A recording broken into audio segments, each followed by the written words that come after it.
کاروبار سیدھا کرنے، فوٹو کھنچوانے، فلاں کام کے لیے. یہ تو وہ جو ہم دینا چاہتے ہیں اس کا تو مزاج ہی نہیں. پہلے بھی میں نے کہا تھا، پھر کہتا ہوں، مجھے شوق نہیں ہے. خدا مجھے معاف کر دے اس دن سے پہلے جس دن یہ شوق ہو کہ میں سویرے جاؤں گا تو نوٹ لاؤں گا، تو شام جاؤں گا تو نوٹ لاؤں گا. یہ شوق نہیں ہے، طبیعت نہیں ہے، من نہیں چاہتا. لیکن یہ کہ یہاں بھی آ جائیں خطاب کر دیں، یہاں بھی او خدا کے بندو، ہم کہاں اس قابل ہیں ہم خطاب کریں. ہم نے تو نا جی ایک اذان دینی شروع کی ہوئی، صبح و شام ایک اذان پڑھتے ہیں. ہے یہ پیغام حضرت احمد رضا کہ بارگاہ نبی کے رہو با وفا. ہم تو کہتے ہیں ادھر آ جاؤ، ٹھوکریں کھاتے پھرو گے ان کے در پہ آ پڑو. قافلہ تو اے رضا اول گیا آخر گیا. ہم تو کہتے ہیں ادھر آؤ، اللہ رسول کی بارگاہ کی طرف رجوع کرو. اور وہ ایک جملے پہ اگر تو عمل ہو گیا. پیار سے باتیں کرتا رہتا ہوں، سب کے ساتھ نہیں کرتا، جس کا مجھے پتا ہو کہ یہ تھوڑا سہ لے گا. ایک دوست نے مجھے کہا کہ میں تو آتا ہوں تو مجھے علاقے کے لوگ کہتے ہیں ان کو بلاؤ، تو میں کہتا ہوں پورا عمل کرنا میری غلط ہے، تو پھر میں باقیوں کو بھی لگا جاؤں گا. تو اگر تیرا ہی عمل نہیں ہو سکا تو باقیوں کو میں نے جا کے کیا سمجھانا ہے. تو ایک تو آج کی جو رات ہے، اس سے پہلے اپنے اعمال کی طرف میں اکثر کہتا رہتا ہوں کہ شب برات پہ ہر مسجد سے زور زور سے رونے کی آواز آنی بھی چاہیے. شب قدر پہ آتی ہے، عمرے پہ جاتے وقت لوگ معافیاں مانگتے ہیں، حج پہ جاتے وقت، اور کروڑوں لوگ یہ کام کرتے ہیں سال میں. اگر 25 لاکھ 26 لاکھ آدمی یا 50 لاکھ آدمی حج کرتا ہے اور وہ جانے سے پہلے معافی مانگ کے گیا، توبہ کر کے گیا ہے، اور کروڑوں لوگ ہیں جو شب قدر میں ہیں، شب برات میں ہیں، اور انہوں نے کھل کے توبہ کی ہے، تو پھر میرے بھائی سویرے کرپشن ختم ہونی چاہیے نا ملک سے. سویرے 75% جھوٹ ختم ہونا چاہیے نا. ساری رات تو لوگوں نے توبہ کی تھی. صبح 80% حقوق العباد کا مسئلہ حل ہونا چاہیے تھا کہ نہیں ہونا چاہیے. صبح ملاوٹ بہت حد تک ملک سے ختم ہونی چاہیے. تو کیا ہم نے سمجھ لیا ہے؟ ہم نے یہ سمجھا ہے کہ شب برات پہ بھی بس ایک رسم ادا کرو، آؤ تھوڑی توبہ کرو چھٹی کر جاؤ. آئیے شب قدر تو توبہ کرو چھٹی کر جاؤ. کیا یہ ہم نے مطلب سمجھ لیا؟ حج کرنے گئے، رب کی بارگاہ میں حاضر ہوئے، رسول کریم کی بارگاہ سے بھی جو ہو کے آ جائے اور بدلے ہی نہ، وہاں تک جائے اور بدلے ہی نہ.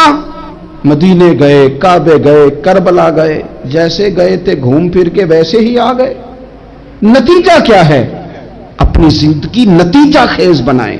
آج اس خوبصورت موقع پر جب شب برات ہمارے سامنے کھڑی ہے، اپنے ذہن میں تہیہ کریں کہ اب ہم نے بدل جانا ہے.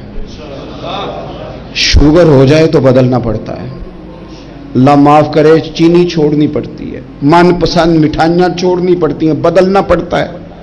بلڈ پریشر ہو جائے تو یارو بدلنا پڑتا ہے. اگر انسان کو خدا نہ خواستہ کوئی مرض لگ جائے تو بدلنا پڑتا ہے. اولاد پیدا ہو جائے تو بدلنا پڑتا ہے.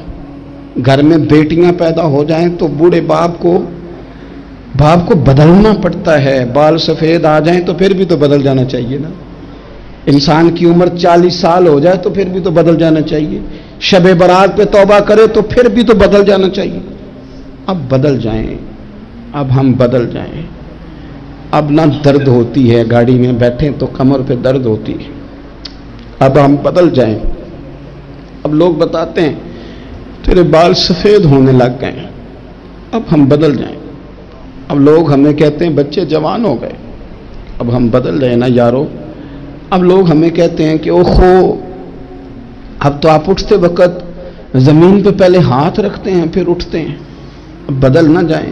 اب محسوس ہوتا ہے کہ نیند گہری نہیں آتی. اب محسوس ہوتا ہے کہیں کہیں جسم میں تکلیف ہے. اب بدل نہ جائیں. اب نہ کئی کلاس فیلو چلے گئے دنیا چھوڑ کے. اب بدل نہ جائیں. اپنے بہن بھائیوں میں سے کئیوں کا جنازہ پڑا. بدل نہ جائیں. ہم میں سے کئیوں نے ماں باپ دفن کر دیے، پھول ڈال دیے قبروں پہ. اب بدل جائیں. اب وقت تھوڑا رہ گیا، اب کچھ تبدیلی کی طرف آئیں. اب توبہ صحیح والی کر لیں. اب استغفار دل سے پڑھ لیں. اب تبدیل ہو جائیں. اب اپنے اندر باہر کچھ تبدیلیاں لائیں. اب اپنے ظاہر اور باطن کو سنواریں. اب اللہ رسول کی بارگاہ میں جانا ہے نا تو کہیں ایسا نہ ہو شرم آئے حضور کے سامنے کھڑے ہوتے، حیا آئے نبی کریم کی بارگاہ میں کھڑے ہوتے اب کچھ تبدیلی لائیں، آج ارادہ کریں کہ آج جو توبہ کریں گے وہ صحیح والی کریں گے، آج جو وہاں استغفار کریں گے اللہ کے حضور حاضر ہو کے تو وہ صحیح والا کریں گے، اب کچھ تبدیلی کا مزاج لائیں۔ اور پھر ایک اور بات بھی عرض کروں، ہمارے ذاتی تعلقات سارے دھوکہ ہیں، ہماری جیبوں میں مال سارا دھوکہ ہے، ہمارے بلند و باغ دعوے سارے دھوکہ ہیں، ہمارے بڑے بڑے رتبے سارے دھوکہ ہیں۔ بڑے تعلقات تھے بیٹے کے، پر ماں بیمار تھی تو اسے صحت تو نہیں تعلقات کی وجہ سے مل سکی۔ بڑے تعلقات تھے نا بیٹے کے، لیکن جب بیماری زور پکڑ گئی تو پھر کیا کر سکا کوئی؟ بڑے تعلقات تھے، بڑا پیسہ تھا جیب میں، بڑا کچھ تھا، لیکن جب جناب اسرائیل آئے تو پھر کوئی کچھ بھی نہ کر سکا، پھر اپنے رہ گئے اور جس کو جانا تھا وہ سب چلے گئے۔ تو یہ جتنی چیزیں ہیں نا یہ کچھ نہیں ہے، یہ دھوکہ ہے۔ سچ صرف اللہ رسول کی ذات ہے، حقیقت صرف دین ہے، اصل صرف وہ بارگاہیں ہیں۔ دھوکے میں نہ زندہ رہو، چھوڑ دو یہ بات کرنی کہ بڑے تعلقات ہیں، چھوڑ دو یہ بات کرنی کہ بڑا پیسہ ہے، چھوڑ دو یہ بات کرنی کہ برادری قبیلے علاقے میں بڑا، اور کچھ بھی نہیں ہے۔ کل من علیہ فان، ہوئے نامور بے نشاں کیسے کیسے، دیکھو زمین کھا گئی نوجوان کیسے کیسے۔ میں مولانا نورانی کی قبر پہ کھڑا تھا تو میں کہہ رہا تھا مقدور ہو تو خاک سے پوچھوں کہ اے لئیم تو نے وہ گنج ہائے گرا مایا کیا کیے، اتنے بڑے لوگ تو لے گئی، اتنے بڑے لوگ، اتنے بڑے لوگ قبروں میں کدھر گئے؟ سلطان محمود غزنوی کہاں ہیں؟ شہاب الدین غوری کہاں ہیں؟ وہ لوگ جو میدانوں میں آ کے صرف ان کا نام لیا جاتا تھا تو دنیا کانپ جاتی تھی، وہ کہاں گئے؟ اٹھ گئے سب لوگ، چلے گئے، ختم ہو گیا معاملہ۔ وقت اب ہماری طرف بڑھ رہا ہے، اب تیزی ہے، اب پیغام اجل آیا، کئی ہمارے ارد گرد سے اٹھا کے لے گیا، اب ہمیں بھی تو واپس لوٹنا ہے نا، تو کچھ تیاری کر لیں، کچھ ارادہ کر لیں۔ اور بارگاہ رب رسول کی اس طرح کی ہے کہ بس جانے کی دیر ہے، بس صرف جانے کی دیر ہے، صرف جانے کی۔ اور اللہ رسول کی بارگاہ دوستو وہ والی ہے کہ جہاں نا زیادہ منت بھی نہیں کرنی پڑتی۔ وہ جو 4-5 لوگ تھے نا مکہ مکرمہ میں، انہوں نے بہت ہی اسلام کی مخالفت کی حد کر دی تھی، ان کے لیے حکم ہوا تھا جہاں ملے قتل کر دو۔ اکرمہ تھے، ابن خطل تھے، کچھ اور لوگ تھے، تو پتہ ہے ان کو کسی نے مشورہ کیا دیا تھا؟ کسی کافر نے مشورہ دیا، پر پتہ صلاح کیا دی تھی؟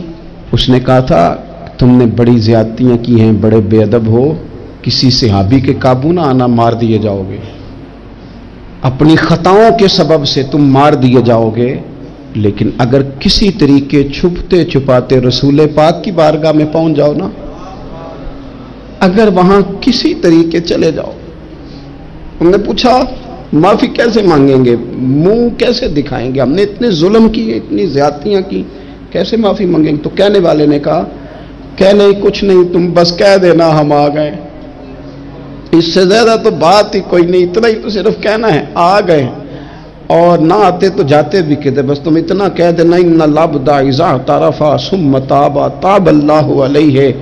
نبی کریم علیہ السلام نے فرمایا بندہ جب آ کے کہتا ہے نا یا اللہ میں بھول گیا تھا، غلطی ہو گئی، ان العبد اذا اعترف، مان جو گیا ہوں، مان جو گیا، غلطی ہو گئی، جب کہتا ہے نا میں بھول گیا، ثم تاب، پھر وہ توبہ کرتا، تاب اللہ علیہ۔ پسند ہے قربانی کرنا، احسار کرنا، ضرورت ہوتے ہوئے کسی کی مدد کرنا۔ قرآن مجید آپ پڑھے نا تو صحابہ کی تعریف قرآن نے بیان کی، فرمایا وَيُؤْثِرُونَ عَلَىٰ أَنفُسِهِمْ وَلَوْ كَانَ بِهِمْ خَصَاصَةٌ، فرمایا وہ دوسروں پر احسار کر دیتے ہیں چاہے انہیں کتنی ہی ضرورت کیوں نہ ہو۔ عید قریب آ گئی، باوجود پابندیوں کے بازاروں میں رش بڑھ گیا۔ ہم تو سن رہے تھے کہ لوگوں کا کاروبار بند ہے، پر پتہ نہیں لوگ اتنی خریداری کرنے کیسے پہنچ گئے۔ لیکن کچھ لوگ ایسے بھی ہیں جن سے میں نے دبے لفظوں میں پوچھا کہ سوٹ سلوا لیا ہے، تو انہوں نے جب یہ کہا نا کہ دکانیں ہی نہیں صحیح طریقے سے کھلی، تو وہ نا ان کی جھکی جھکی آنکھیں بتاتی تھیں کہ دکان پہ جانے کے پیسے کوئی نہیں پاس۔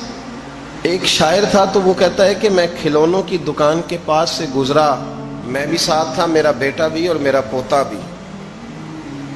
تو میرا پوتا ضد کرنے لگا کہ کھلونا لینا ہے، تو میرے بیٹے نے بڑا سمجھایا نہیں لینا نہیں لینا، پر بچے نے ضد نہیں چھوڑی، باپ نے مارا بھی ڈانٹا بھی، پر اس نے کہا نہیں میں نے کھلونا لینا ہے۔ تو جب میرا بیٹا نہیں مان رہا تھا تو میں نے پھر اس کو کہا، میں مثال دے رہا ہوں، پس منظر کچھ یوں بنا ہوگا۔ اس نے کہا کہ تم کھلونے کی دکانوں کے پاس سے کیوں گزرے؟ یہ بچے کی ضد ہے، یہ سمجھوتا نہیں کرتی، یہ بچوں کی ضد ہے، یہ سمجھوتا۔ اور وہ آج بھی دوپہر میں بچوں کو سلا دیتی ہے اس ڈر سے کہ گلی میں پھر کہیں کھلونے بیچنے والا نہ آ جائے۔ صرف میری گزارش اتنی ہے کہ 3 جوڑے بنوانے والا 1 بنوا لے، اور تھوڑا تھوڑا نا ایثار کا جذبہ، غریبوں کا عید پر خصوصی خیال۔ امیروں نے سارا مہینہ گوشت کھایا ہے اور بڑا دب کے کھایا ہے۔ جو نبی پاک کی امت سے پیار کرے نا، رسول پاک اس سے بڑا پیار کرتا ہے۔ اس طرح کرنا، عید پہ گوشت کا آرڈر دینا، لیکن ایک دن اپنے گھر پکا لینا، اور کوشش کرنا کہ دائیں بائیں جہاں گوشت نہیں نہ جاتا تھوڑا تھوڑا وہاں بھی صرف چھوٹے چھوٹے خرچے اپنے کم کر کے، تو وہ پھر بھی جیب میں نہیں رکھنے، وہ تھوڑا سا نا اظہار اس عید پہ بڑا ضروری ہو گیا ہے۔ ہاں کچھ ہیں ایسے ہی کھا، اب یقین کریں گاؤں میں پھر بھی کچھ لوگ ایسے ہیں جو خیال کر لیتے ہیں۔ شہروں میں چونکہ ہم ایک دوسرے کا حال بھی نہیں پوچھتے، آج بھی گاؤں میں کچھ کچے مکانوں والے اپنے ہمسائے کے گھر فاقہ نہیں ہونے دیتے۔ تھوڑی تھوڑی یہ اپیل ہے، میری خاص اپیل ہے، یاد رکھنا تھوڑا سا۔